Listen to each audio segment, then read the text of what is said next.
জীবনে কোনোদিন মাটন রান্নাও করিনি আর মাটন কোনোদিন খাইও নি। কি বিশ্বাস হচ্ছে না তো? আরে একদমই সত্যি, আমি ছোটবেলা থেকে কোনোদিন রেড মিট খাইনি, কোনোদিন হাত দিয়ে টাচও করিনি আর কোনোদিন রান্নাও করিনি। আর কেউ আমাকে কোনোদিন জোর করেনি, রান্না করার জন্যও জোর করেনি আর খাওয়ার জন্য কেউ কোনোদিন জোর করেনি। আর আমার মতো আমার মেয়েটাও হয়েছে, সেও একদম রেড মিট খেতেই পছন্দ করে না। মাটনের যে গন্ধ সেটাই একদম সহ্য হয় না আমাদের মা মেয়ের দুজনেরই। আগে হাজবেন্ড খেত, তবে শরীরের অসুস্থতার জন্য সেও এখন খায় না। তবে হঠাৎ কখনো 4-5 মাস পর খায়, কখনো আবার 1 বছরও খায় না। আর ও যখন মাংস খায় তখন কিন্তু নিজে রান্না করে খায়। তো আজকেও বাড়িতে মাটন ছিল, তো ভাবলাম যে আজকের মাটনটা আমি রান্না করি। আমার পেজে কিন্তু আজ পর্যন্ত কোনোদিন মাটনের ভিডিও আমি শেয়ার করিনি। ওই যে বললাম খাই না, আর খাই না জন্য রান্নাও হয় না। বলতে গেলে আমাদের বাড়িতে আমরা কেউই মাটন খাই না, আমার বর খায় তবে খুব কম। তো যাই হোক, আজকের মাটনটা কিন্তু আমি একটু অন্যরকম ভাবে রান্না করেছি। প্রথমে হাজবেন্ড কিন্তু আমাকে মাটনটা ধুয়ে সেখানে লবণ হলুদ মাখিয়ে দিয়েছিল। তো লবণ হলুদ মাখিয়ে কিছুক্ষণ রাখার পর মাটনটাকে আমি প্রেসার কুকারে দিয়েছি। এরপর লঙ্কা গুঁড়ো আর গরম মশলা গুঁড়ো দিয়ে মাটনের সমান সমান করে জল দিয়ে মাটনটাকে 2টো সিটি দিয়ে নামিয়ে নিয়েছি। পরেতে সর্ষের তেল গরম করে একটা আলুকে ভেজে নিয়েছি। আলুগুলোকে আমি ডুমো ডুমো করে কেটে লবণ হলুদ মাখিয়ে নিয়েছিলাম। আলুগুলোকে ভালো করে ভেজে তুলে রেখে ওই তেলের মধ্যে গোটা গরম মশলা ফোড়ন দিয়ে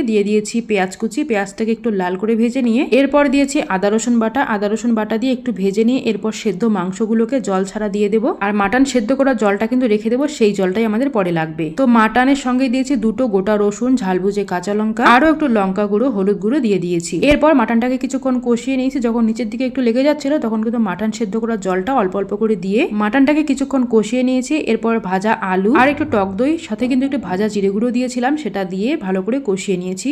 মাটন সেদ্ধ জলটা অল্প অল্প করে দিয়ে কষিয়ে নিয়েছিলাম। এরপর ভালো করে কষানো হয়ে গেলে বাদ বাকি যে মাটনে সেদ্ধ করা জলটা ছিল সেটাই কিন্তু এখানে দিয়ে দিয়েছি। দিয়ে একটু নেড়ে চেড়ে মিশিয়ে নিয়ে এরপর এখানে গরম মশলা গুঁড়ো দিয়ে ঢাকনা বন্ধ করে এটাকে রান্না করব প্রায় 5 মিনিট মতো। তারপর ঢাকনাটা খুলে আরো একটু নেড়ে চেড়ে মিশিয়ে দিয়ে ঢাকনা বন্ধ করে আরো রান্না করবো 5 থেকে 6 মিনিট মতো। এভাবে কিন্তু ঢেকে ঢেকে আমি রান্না করেছিলাম প্রায় 10 থেকে 12 মিনিট মতো। আর এরপর কিন্তু মাংসের মধ্যে পছন্দ মতো গ্রেভি রেখে মাংসটাকে নামিয়ে নিয়েছি। আর প্রথমে যে লবণ দিয়ে মাংসটাকে মাখিয়ে রেখেছিল সেই লবণই কিন্তু মাংসটাতে হয়ে গিয়েছিল। আর আমার বরের কিন্তু এত বেশি মশলা আর এরকম মাংস কিন্তু একদমই চলে না। তারপরেও আমি কিন্তু মশলা তেল একটু কম কম করে দিয়ে রান্না করেছি। নিজে রান্না করলে এর থেকে কম তেল মশলা দিত, আমি রান্না করেছিলাম বলে একটু বেশি দিয়েছি। যেহেতু ভিডিওটা করেছি, ভিডিও না করলে কিন্তু আমি আরো কম মশলা দিতাম। তো যাই হোক, আমি তো কোনোদিন রান্না করিনি মাটন, আজকে প্রথম রান্না করলাম। বর খেয়ে জানালো খেতে নাকি ভালোই হয়েছিল।